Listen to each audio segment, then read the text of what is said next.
This is the centrifugal air compressor. This experimental unit consists of a radial fan, an intake pipe, a transparent intake pipe, and a delivery pipe.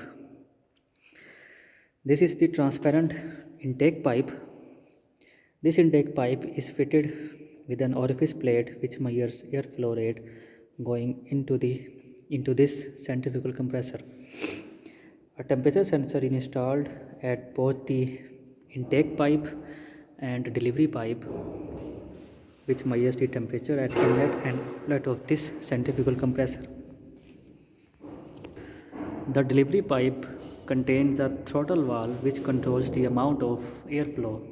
Electronic sensors measure the pressure developed across the fan is also included.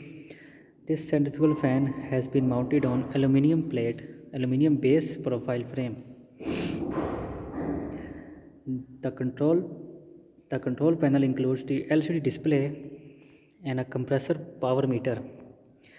In LCD display, values of temperatures and differential pressure across the fan and across orifice can be read out directly. These parameters are then used for the calculation of compressor efficiency. Thank you very much.